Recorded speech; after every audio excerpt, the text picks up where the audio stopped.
Welcome to Sleepy Tales, a place where myths and legends are told slowly and softly to help you gently fall asleep.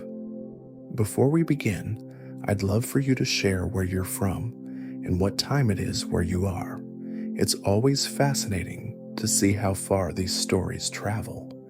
And if you enjoy relaxing stories, don't forget to subscribe and hit the bell icon so you never miss a night of our peaceful tales. Now settle in, relax, and drift off to tonight's bedtime story. Apollo, shining god of the sun, music, prophecy, and healing, moves through the world with power and purpose.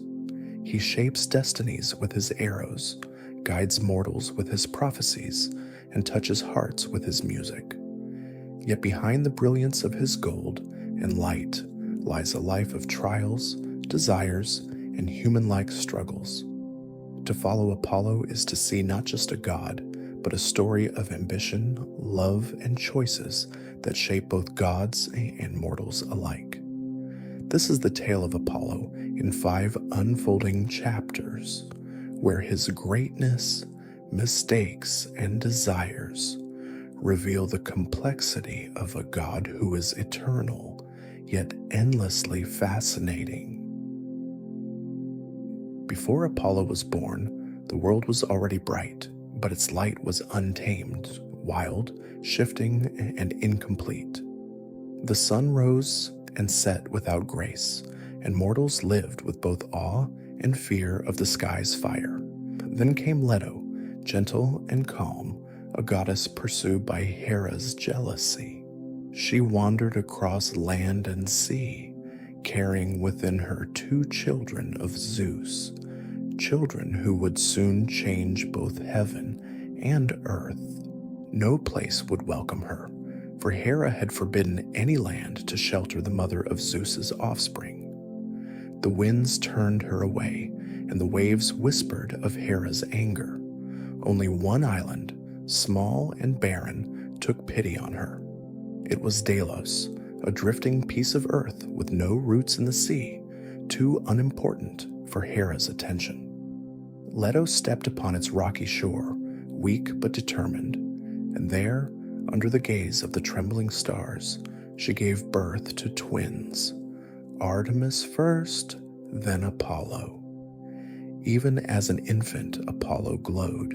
His skin seemed to catch sunlight, and his cry rang through the island like the note of a lyre. The goddesses who helped his mother saw the brightness around him and knew this child was not meant to live quietly. Leto rested, holding both children, and in that moment, the wind grew warm and steady, as if nature itself welcomed the god of light. From the first breath he took, Apollo carried the spark of many powers. He would become the god of the sun, of music, of healing, and of prophecy. Yet at his birth, these were only promises sleeping within him. His twin sister Artemis grew strong beside him, swift as moonlight, while he burned with a quiet brilliance that promised creation and destruction alike. Together they were balance, the moon and the sun, the hunt and the harmony. When Apollo grew to youth, he left Delos and walked upon the earth. He learned the music of the wind, the rhythm of waves, and the steady pulse of mortal hearts. He crafted a lyre from a tortoise shell and drew from it the first melody ever heard by gods or men. The sound was pure and endless, filling mountains and valleys alike. Wherever he played, flowers turned toward him, and streams ran more gently. His music soothed pain, carried joy, and sometimes warned of sorrow yet to come. But Apollo's light was not only for peace, it was also for truth and justice. The young god soon sought a place to make his home, a place where his power could guide the world. His journey took him to Delphi, a land shadowed by fear. There, a great serpent called Python guarded the ancient springs of prophecy. It was said that Python had once hunted Leto while she fled from Hera, forcing her to hide in pain and exhaustion. The serpent's hissing echoed through the caves, and no mortal dared approach. When Apollo arrived, the earth trembled beneath his steps. He carried no shield, no army, only his bow, his music, and the certainty of his purpose. The air filled with firelight as he faced the creature. Python rose from the shadows, its body vast and coiled, its eyes burning with old hatred. The clash that followed shook the ground, but Apollo's arrows were swift and sure. With the force of the sun behind him, he struck true, and Python fell. The serpent's body sank into the earth, and from its place rose a new power, one not of fear, but of truth. Apollo declared the land sacred and purified it with music and sunlight. From then on, Delphi would belong to him, the god of prophecy, where mortals would come to seek the voice of truth through the oracle that bore his name. Yet victory carried weight. Apollo looked upon the slain creature and felt the gravity of what he had done. Though he had destroyed evil, he had also shed life. Even gods, he realized, must answer to the balance of the world. To cleanse himself, he served in humility, guiding mortals, healing the sick, and offering harmony through music. His temples rose from the ashes of conflict, not as monuments to power, but as reminders that light without wisdom burns too brightly. At Delphi, the world began to change. The air there shimmered faintly with his presence, and those who entered could sense both peace and fear.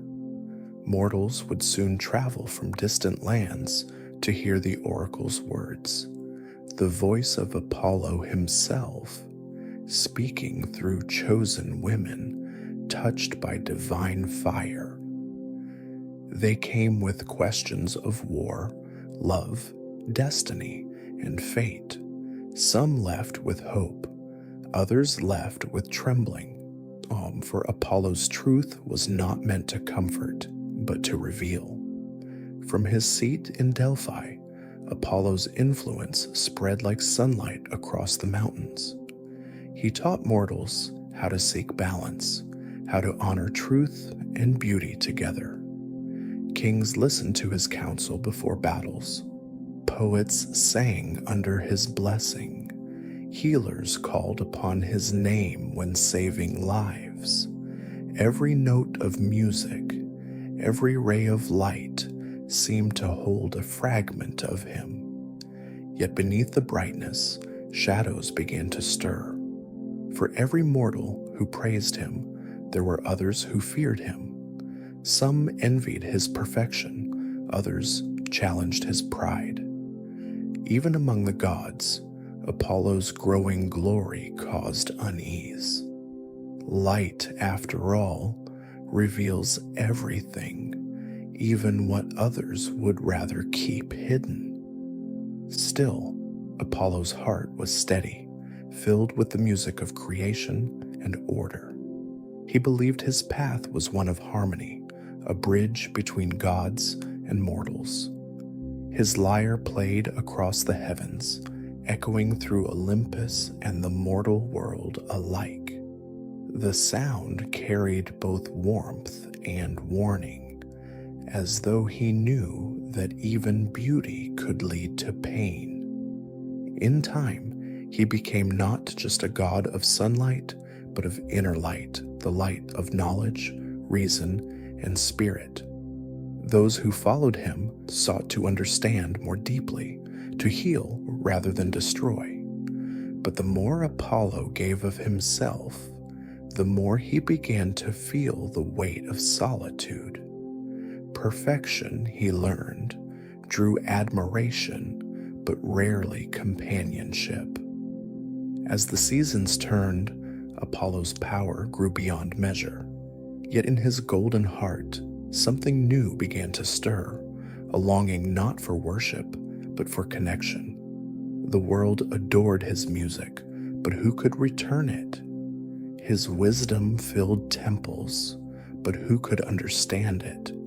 Even the sun, eternal and radiant, can feel lonely in that endless sky. And so, Apollo's story began to shift. From battles and prophecy, it would soon turn toward something softer, yet equally dangerous, the pursuit of love. For though his arrows could strike true in war and truth, in matters of the heart, Apollo would find that even a god's aim could falter. And as he looked toward the horizon, the light of his next journey began to rise. From the heights of Delphi, Apollo's radiance spread like morning light over the world. The sound of his lyre became the heartbeat of heaven and earth, and every living thing seemed to move to its rhythm. The god, who had once fought monsters and claimed his place among the divine, now sought harmony, not conquest. He began to shape the world, not with fire or arrows, but with sound and truth. His lyre, a gift of his own making, became his closest companion. It was strung with silver cords that shimmered in sunlight, each note flowing like clear water. When Apollo played, the world listened. Mountains quieted their winds, rivers softened their rush, and even the sea paused its endless churning. The music carried peace that stretched beyond sound. It entered hearts and eased burdens unseen. The gods themselves gathered to hear him. Even Zeus, ruler of thunder and law, felt calm in Apollo's melodies. Artemis, his twin, listened in stillness, her moonlight joining the song. It was said that Apollo's music held the balance of the universe, the pulse of life itself. To mortals, it was a mystery, both comforting and frightening, for his songs seemed to know what they themselves did not. Apollo began to share his gift. He taught the first poets how to weave words like notes, teaching them that every story has rhythm and every truth can sing. He taught healers how to listen to the body as if it were an instrument, tuning it toward balance and health. To kings and wanderers alike, he showed that music was not only sound, but a path to understanding. His temples became sanctuaries of harmony. Lyres hung from their walls, and the sound of song filled their courtyards. The god's presence lingered in every melody, in every string plucked beneath the open sky. Music became a form of prayer, and silence became a form of listening. Yet Apollo's songs were not always gentle. When storms gathered or hearts grew heavy with deceit, his music would change. It could cry like wind through stone, or echo like distant thunder. His melodies spoke of sorrow and truth that could not be ignored. Mortals learned that beauty could carry warning, that harmony sometimes demanded sacrifice. At Delphi, his sacred oracle grew in fame. The temple rose high upon the mountain, built of marble that caught the sun like living fire. Inside, the air shimmered with the breath of prophecy. It was there that mortals came, one after another, to hear Apollo's words spoken through the Pythia, his chosen priestess. She would sit above the sacred spring, breathing the vapor that rose from the earth, and her voice would tremble with divine knowledge. Through her, Apollo spoke truths that could guide or unsettle. Some left Delphi with hope, believing their path blessed. Others left in silence, burdened by what they had learned. The god's words were never false, but they were rarely simple. He did not give comfort without challenge or destiny without cost. For Apollo, truth was sacred, and it was his duty to guard it, even when it wounded those who sought it. In time, kings began to depend on him. Before wars, they asked his counsel. Before founding cities, they sought his blessing. Empires shifted under his words. A single prophecy could change the course of nations, as if his voice carried the threads of fate itself. Mortals praised him as the guide of destiny, the one whose light revealed the unseen paths of the world. But where there is light, there is also shadow. Some feared him as much as they adored him. They feared the sharpness of his truth, the way his gaze seemed to pierce the soul. They feared the calm in his presence, as though he knew every secret they tried to bury. To love Apollo was to stand in the open sun, unable to hide from its brightness. Still, his influence only deepened. Poets claimed his touch when inspiration struck. Musicians dedicated their songs to him. Healers whispered his name when tending the sick. Every art that sought balance and beauty was tied to his power. To live under Apollo's light was to strive for perfection, for clarity, for honesty. Yet those same qualities that made him divine also began to isolate him. For all his brilliance, Apollo was not immune to the ache of longing. He saw mortals laugh and embrace, their lives brief but full. He watched them grow old, sing love songs, and find meaning in their fragile days. His music could imitate their hearts, but he could not live as they did. The God who taught the world how to feel could not easily feel as the world did. Even among the gods, there was distance. His radiance was admired, but his perfection was untouchable. Few dared to come close, for Apollo's light revealed too much. It showed flaws, fears, and desires others wished to keep hidden. Though he brought harmony, he often stood apart from it. His gift for truth made him both a teacher and an exile. In his quiet moments, Apollo would walk among mortals in disguise. He would listen to their songs, their laughter, and their grief. He saw how music, though fragile, could carry the whole weight of the heart. He saw how truth, though painful, could free a soul. In them, he recognized something missing within himself, the balance between knowing and feeling. From these moments came a new kind of music, softer, more human. It carried warmth instead of power, longing instead of command.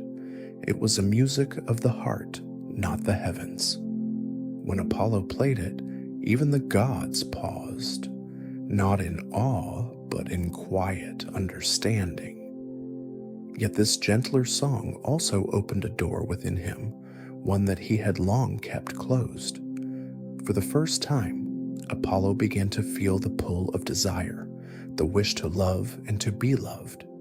He had sung of beauty, but now he wished to touch it. He had guided others toward destiny, but now he wondered if even a god could find his own. The world that had once seemed clear began to blur with feeling. The god of reason and light found himself drawn toward passion, toward the uncertain warmth of connection. And as his music softened, so too did the air around him, as if the world itself sensed the change. The next part of his journey would not be written in prophecy or carved in stone. It would be written in hearts, in longing, pursuit as in loss. For love, Apollo would learn, is its own kind of truth. It cannot be forced, it cannot be foretold, and even the god of light cannot escape its shadow. And so, the god of music, healing, and prophecy began to turn toward a new song, one born not of wisdom, but of desire. As Apollo's music and lights spread across the world, so too did his pride. It began gently, like warmth from the sun, but over time it burned brighter, touching everything it reached. The god of harmony and healing found himself praised by kings and poets and adored by mortals who built temples in his name. Yet with praise came expectation, and with expectation came the temptation to prove that his light could outshine all others. Among the gods, pride was rarely a secret. Olympus shimmered with beauty, power, and rivalry. Each god held dominion over a part of creation, and none wished to see their brilliance dimmed. Apollo, radiant and confident, became a figure of both admiration and unease. His certainty in truth often left little room for the flaws and fears of others. He believed that beauty and order should be absolute. The dissonance was weakness, and yet, beneath his calm and reason, emotions stirred like restless winds. For all his wisdom, Apollo was still a child of Zeus, quick to passion and slow to forgiveness. When challenged, his brightness could harden into fire. One of the first to test him was Marsyas, a satyr who found the flute that once belonged to Athena. Marsyas, proud of his music, played with wild abandon. His melodies were not smooth like Apollo's. They were raw, filled with laughter and sorrow, closer to the heart than to perfection. Mortals danced to his tunes, and even some gods paused to listen. When Apollo heard of him, curiosity turned to irritation. He, the master of the lyre, could not allow such chaos to be mistaken for art. So he challenged Marsyas to a contest, declaring that the victor would prove who truly commanded music. The satyr agreed, and the mountains became their stage. At first, the two played in harmony, each answering the other's notes with skill and grace. But Apollo grew restless. He raised the challenge higher, turning the contest into something divine. He played his lyre upside down and demanded Marsyas do the same. The satyr, bound by mortal limits, could not. The contest ended in defeat and in cruelty.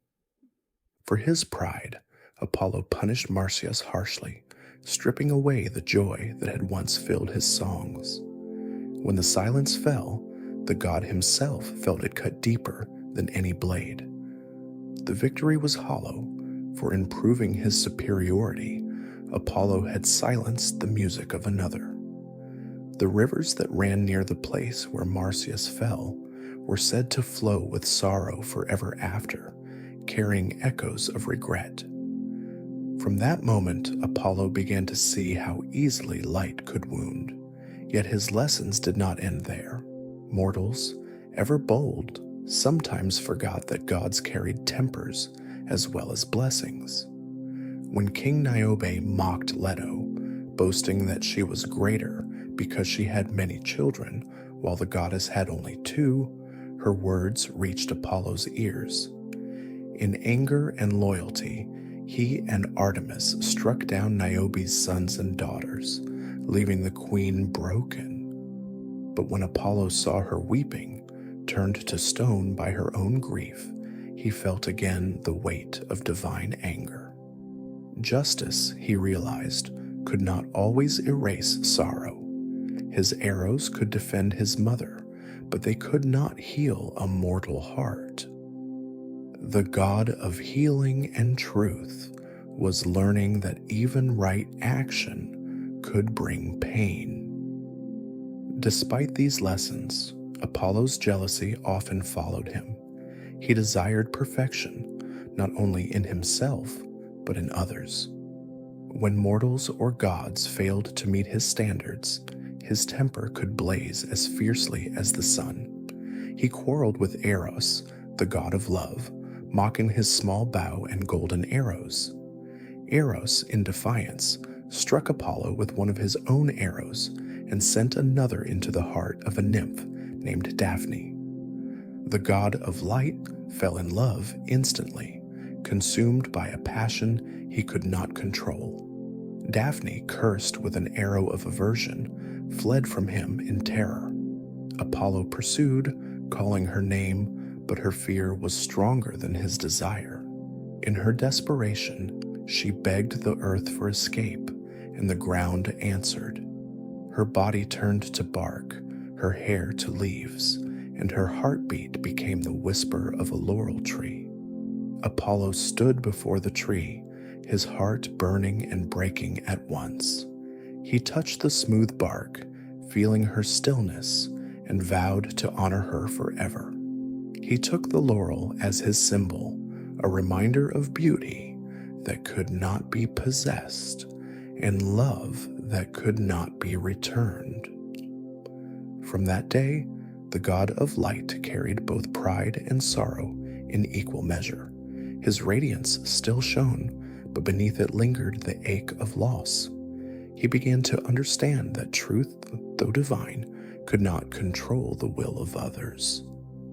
The hearts of mortals and gods alike followed paths even prophecy could not always foresee. Still, his duties did not rest. Apollo continued to protect the innocent and punish those who defied justice. When evil spread through the world, he stood against it, but every choice left a mark upon him. The line between vengeance and righteousness blurred, and his once clear light sometimes cast long shadows. The gods watched him with mixed feelings. Some admired his devotion to order, while others whispered of his temper and isolation. Even Zeus reminded him that power without restraint could destroy the harmony he so cherished. But Apollo, ever proud, carried his burdens alone. His light touched everything, but could not fully warm his own heart. The more he sought to uphold justice, the more he found himself set apart from those he guided. Mortals feared his wrath, even as they prayed for his aid. To them he was the sun, life-giving but untouchable. In the quiet moments between prophecy and prayer, Apollo would walk through the groves near Delphi. The laurel trees swayed gently, their leaves whispering like voices from another life. He remembered Daphne's face and the way love had slipped through his grasp. He thought of Marsyas, Niobe, and all who had fallen beneath his arrows or words. His power was vast, his wisdom deep, yet he could not escape the loneliness that came with both. It was then that Apollo began to question what it meant to be a god of light. Was it only to shine, or also to feel? Could perfection ever understand pain, or must it forever stand above it? The questions haunted him, as endless as the sound of his own lyre echoing across the valleys. In time, Apollo's heart began to soften once more. He turned his light inward, searching for something that neither prophecy nor music could reveal. The balance he sought was not between gods and mortals, but within himself. a harmony between divinity and emotion, reason and desire. And so, as the god of light reflected upon his past, a new journey began to unfold. The trials that had tested his pride would soon give way to something more tender, yet no less dangerous. For where pride wounds, love can heal, but also break. And as the seasons turned once more, Apollo's golden heart began to stir with longing, leading him toward the most fragile and powerful trials of all, the trials of love. Though Apollo's light stretched across the sky and his music filled the heavens, the god of reason and prophecy could not master the one mystery that defied all logic: love. It called to him with a voice softer than the strings of his lyre, yet its lessons were harsher than any trial of war. He had guided kings and healed nations, but when it came to the language of the heart, Apollo's brilliance could only illuminate, never control. His longing was not born from vanity, but from an ache for closeness. He had seen mortals love so deeply that they wept with both joy and sorrow. Their lives were brief, yet their hearts burned with a fire he envied. For all his immortality, Apollo could not capture that fleeting intensity.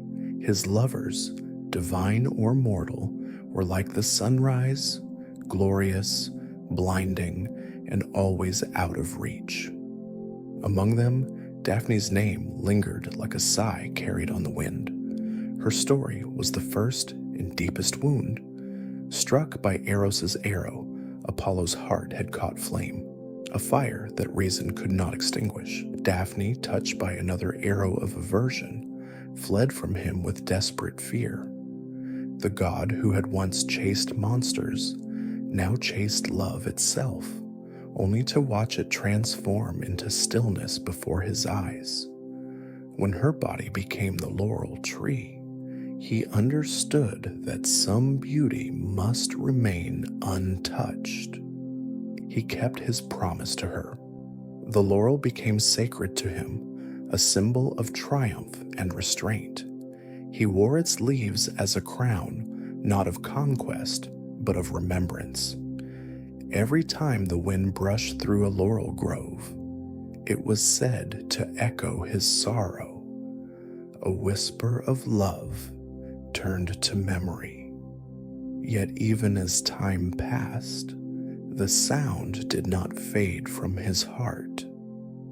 After Daphne, Apollo's heart turned again toward companionship, seeking to fill the silence she left behind. He found Hyacinthus, a mortal prince whose beauty was said to rival the dawn. Together they shared music, sport, and laughter beneath the sun. For the first time, Apollo's affection seemed returned. His light met not with fear but with joy. He forgot the distance between God and mortal and saw only the harmony between two souls. But even harmony is fragile. During a game of discus, Apollo threw the shining disc high into the air. Hyacinthus ran to catch it, his face bright with excitement. But the discus struck him as it fell, and he collapsed upon the ground. The god rushed to his side, cradling him as the life faded from his eyes. The grass beneath them drank the prince's blood, and from that sorrow sprang a flower, the hyacinth, marked forever with the letters of grief. Apollo tried to heal him, but no song or prophecy could undo what fate had written. He wept openly, and for once, the world wept with him. From the fields to the heavens, all fell silent as the god of light mourned his friend. Yet in that loss, Apollo touched something mortal, grief that no eternity could erase. He learned that love, no matter how pure, carried the shadow of loss beside it. Even after Hyacinthus, love continued to visit him, sometimes gently, sometimes cruelly. He fell for mortal women whose lives could not match his endless days. He loved Coronis, whose beauty was as delicate as morning dew. But she betrayed him, her heart drawn to another man. When Apollo learned of her unfaithfulness, his pain turned to fury, and he struck her down with his arrows. Yet when she lay dying, she revealed she carried his child. Too late, regret washed over him. From her body, he rescued the unborn child, a son named Asclepius, who would one day become the god of medicine. Through that child, Apollo's love became a legacy, turning sorrow into healing, death into renewal. Still, the memory of Coronis's betrayal haunted him, a reminder that even divine love could be undone by human choice. Apollo's heart remained open, yet his loves never lasted. He courted Cassandra, daughter of Troy, and gave her the gift of prophecy. But when she refused him, he twisted her blessing into a curse. She would speak the truth, yet none would believe her. The god of reason had turned his wisdom into punishment, and once again, his pride overshadowed his heart. Through all these loves, Daphne, Hyacinthus, Coronis, Cassandra, Apollo came to know every shade of desire and despair. His affections, though divine, were fragile, undone by jealousy, fate, and free will. Yet each love left behind a fragment of truth, teaching him what no prophecy ever could, that love is not possession, but presence. It burns brightly and fades, but in fading, it changes everything it touches. The mortals who prayed to him began to feel this too. They sang of Apollo not only as the god of the sun and music, but as one who knew the pain of longing. His own heartbreak gave his music deeper tones. When he played his lyre, it no longer sang only of glory and triumph. It carried the ache of every soul who had ever loved and lost. His melodies became prayers of understanding, reaching into the hearts of those who suffered. In that way, Apollo's sorrow became a bridge between gods and mortals. They began to see him not as distant light, but as a presence that understood their struggles. His music healed wounds that words could not reach.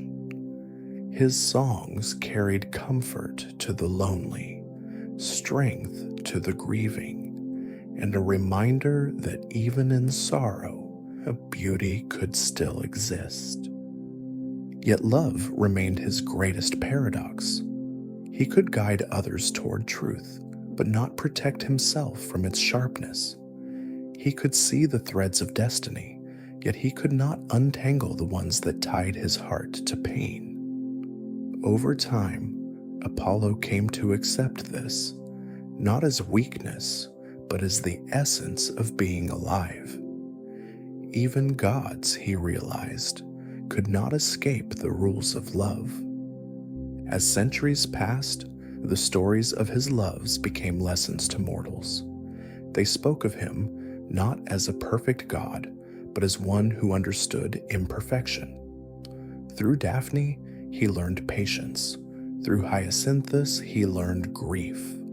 Through Coronis, he learned regret. Through Cassandra, he learned humility. Each left him changed, not diminished, but more complete.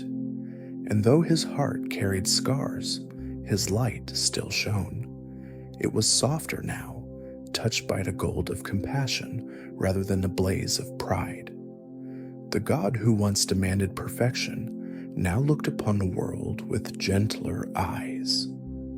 He saw that beauty did not come from control, but from allowing things to be as they were, fleeting, fragile, and full of meaning.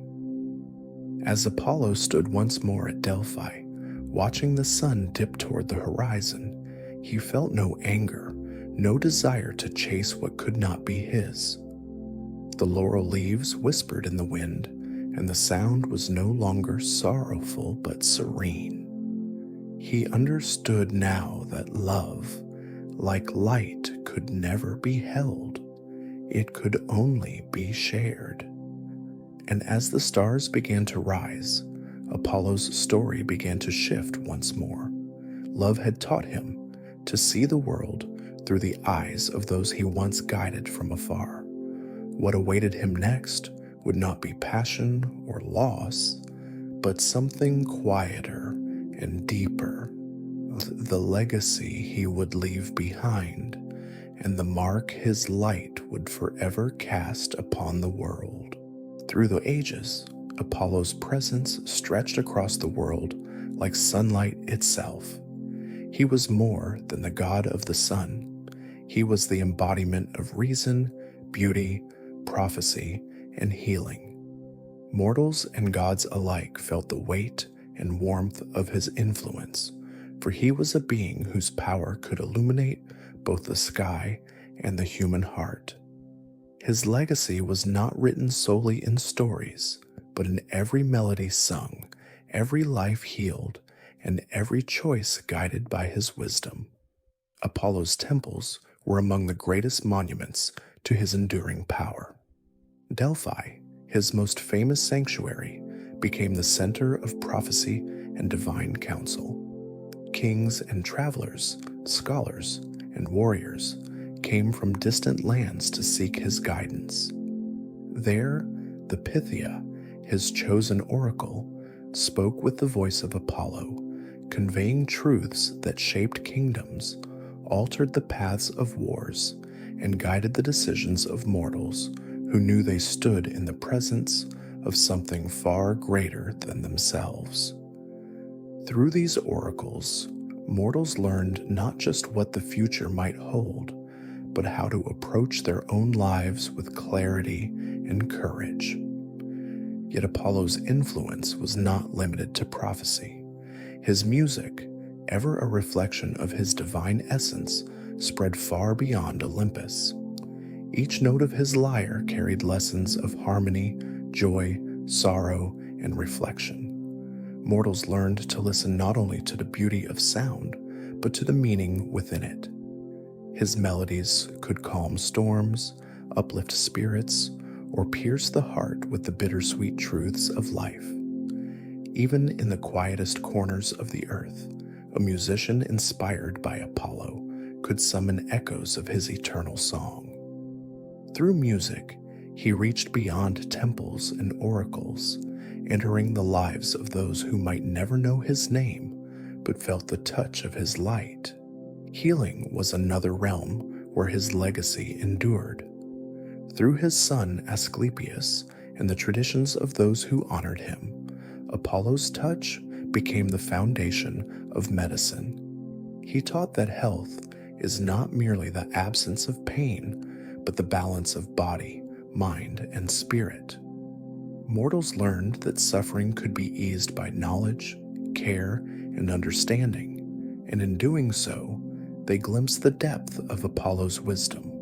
Healing, like prophecy and music, became a bridge connecting mortals to the divine, a reminder that even the immortal could care for the mortal. But Apollo's story was not only one of triumph. His legacy was also marked by the mistakes and emotions that made him human in experience, if not in mortality. His pride sometimes led to harsh judgments, his jealousy to conflict, his longing to heartbreak. Daphne, Hyacinthus, Coronis, and Cassandra were more than tales of love and loss. They were lessons. They revealed that even gods, radiant and powerful, could not control desire, fate, or the choices of others. Each experience shaped Apollo, teaching him humility, patience, and compassion, and showing mortals that even divine light carries shadows. In this duality, lay the strength of his influence. Mortals did not fear a perfect God. They were inspired by one who understood imperfection. They saw in Apollo the reflection of their own struggles, their desires, their griefs, and their fleeting joys. In observing him, they learned that brilliance requires discipline, that beauty demands respect, and that wisdom grows most fully from the lessons of loss and longing. Apollo, radiant yet flawed, became a model not of perfection, but of striving toward harmony. Across centuries, Apollo's myth endured through countless forms of art. Poets invoked his name in verses that spanned generations. Musicians dedicated their songs to him, and sculptors captured his likeness in marble and bronze. Painters sought to depict the serene beauty of his face, crowned with laurel leaves, the symbol of both victory and the love he could not hold.